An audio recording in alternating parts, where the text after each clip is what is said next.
How are you today, Mayor? Happy Halloween, Joe. Thank you. The same to you. I barely recognized you in your costume. What would you dress up for if you could? Some say I don't need a costume. It is certainly spooky in the weather department. It's 41 degrees right now. Yeah, it is chilly, that's for sure. Reminder, we've had some pretty easy weather as far as the temperatures goes. I know we've had a lot of rain, but yeah, I think last night was the first night that heat came on. So yep, it is here for sure. Yeah. And yesterday was a big day for President John Adams. Yes, the 288th birthday celebration. Yes. And of course, the tradition is, which was started by President Lyndon Johnson, the President of the United States sends a wreath to the president's, whether it's the grave or crypts in this case, on their birthday. So I know that the church does a nice job, the United First Parish Church, and their folks having a student speaker from each of our high schools and Woodward School, and then we had a keynote speaker as well. So it was great. Nice little crowd there, and a number of students there. Hopefully, they're learning a little bit about real history, not some of the crap that's going on today. Reminded me about the plans for the Adams Presidential Center here in Quincy. I wonder if you might explain for folks who don't know what that is. Yes, certainly. We've talked a little bit about this. We've created a nonprofit. We have a board in place. We have brought on consultants and have begun to do the actual narrow downing on the programming and what will happen inside that building. And pretty soon we're going to bring an architect on board to design a building. So it's an ambitious project that will create a facility, a year-round facility that will honor the Adams family legacy. John Adams, Abigail, John Quincy, Louisa Catherine, and subsequent Adams generations. And hopefully it'll become a place where the history of our region, the Revolutionary War, through the eyes of the New Englander, will be taught, as well as all things Adams.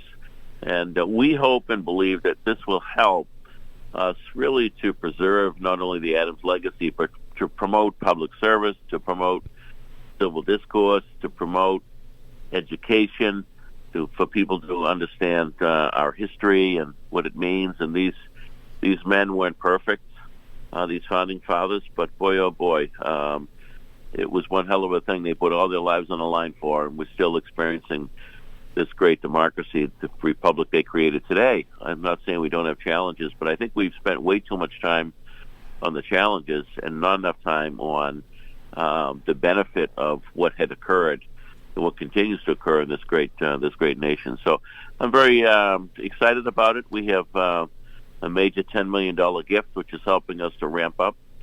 And as you know, Joe, General Joe Dunford, Chairman of the Joint Chiefs, retired, is chairing the board. We have Rob Hale on the board, and Catherine Craven, and Sam Slater, Ed Cohane, and a number of other people that have committed to this project. And I'm getting very excited about it. So is there kind of an outline, a timeline right now for what's next? No, we don't have a timeline on it yet. We've got a lot of money to raise. Mm-hmm. This is going to be built privately. Perhaps there'll be some federal state money pumped into it, but it's going to be primarily built with donations from foundations and wealthy individuals that would believe in such a facility. So, again, we're off to our first $10 million, thanks to Rob Hale and Granite Telecommunications, who really believes in this project. So we're off and running. We're excited about it. And the plan right now is to locate it next to the Historical Society, is that right? That's correct. The city had purchased 2 pieces of land with community preservation money. That was an old funeral home, an old dentist office, and those buildings were taken down last year, and that's the location we've chosen.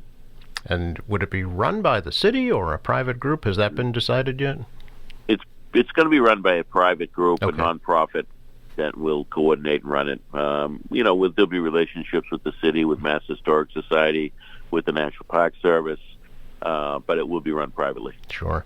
And I'm assuming in coordination there'll be some public school interaction as well for programming for students? I do, and I thought Joe Dunford said it pretty well. He thinks that people visiting this region, the Boston region, will come here first and get a real understanding of the entire Revolutionary time in the early days of our nation. And then they may go off to, obviously, the Adams places.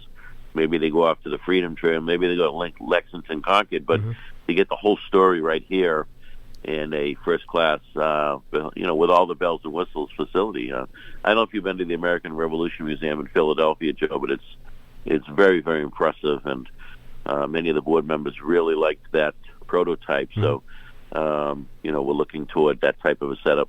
Okay, very good. Another major project underway in the city, Mayor, is the new public safety complex. I wonder if you might update us on that. Yeah, I was over at Mount Wellington Cemetery the other day, checking out the progress there, and that's all coming back together.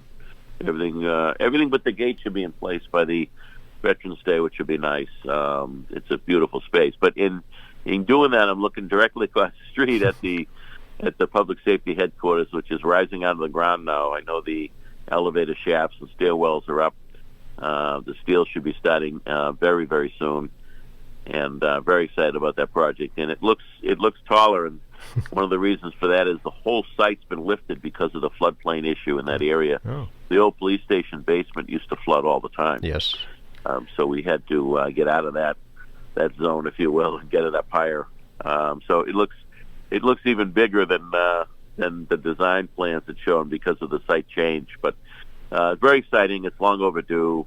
It's going to be state-of-the-art, which is great, not only for the men and women who serve there, but it's also for the public and the service they receive when they have interaction with the station. I mean, not everybody gets locked up and goes through the jail cells. There's a lot of people that have business down there, whether getting accident reports, filing reports, so we want it to be a much better experience for the public as well. Has the old registry building come down yet? That should be coming down very, very soon. Okay. I know Father Bill's is a little slow moving out. We reminded them again last week. I'm very happy they've got new headquarters. I'm very excited about their new programming. I'm hoping it makes a difference. But they've been very, very slow to move. That's held us up. Yeah. Did I have a chance to see the Yawkey Housing Resource Center? It's quite an improvement over the current location. It is. I mean, it was built for that purpose. I mean, they backed into the old Registry of Motor Vehicles building, and it was good for X amount of years because there was nothing else. But certainly having this designed and constructed specifically for their purpose, and they've had plenty of experience over the years dealing with it, so they knew how to lay it out in the triage area, and they've got the apartments for a short-term stay. Yep. Hopefully, it will help to alleviate some of the challenges people fall into for whatever reason. So, what's the timeline now in the public safety complex, Mayor? We're still looking at 2025. Okay. I think it's late summer of 2025. Okay. And the plan is still police, fire administration, and emergency management? That's correct. Yep. Police in its entirety, fire administration, which would be the chief's office, and fire prevention, and some of the admin portion of that. We looked at whether we put a station in there as well, but that corner is a very, very busy corner, and yes. We just couldn't make that work. So keeping the fire station on Quincy Avenue, and then of course the admin will be here, which makes some sense. There's a lot of coordination between the chiefs, emergency management, and then of course we'll coordinate the new 911 system. Having everything under one roof, I think, is going to be it's going to pay dividends in many ways. Sure. Very good. Mayor, happy Halloween. Happy trick-or-treating. Yes, you too. And remind our folks out there that are driving early evening, be careful. A lot of young kids will be running around, so be extra careful with your driving tonight. Yes, Chief Mark Kennedy has posted a number of safety tips on the police department's Facebook page, and that certainly is number one. Light up your costumes, bring some flashlights, and of course, mind your children if they're out by themselves. Absolutely. Pray everybody has a safe and happy time tonight. We'll talk to you next week, Mayor. Thank you. Thanks, Joe. Yep. Bye-bye.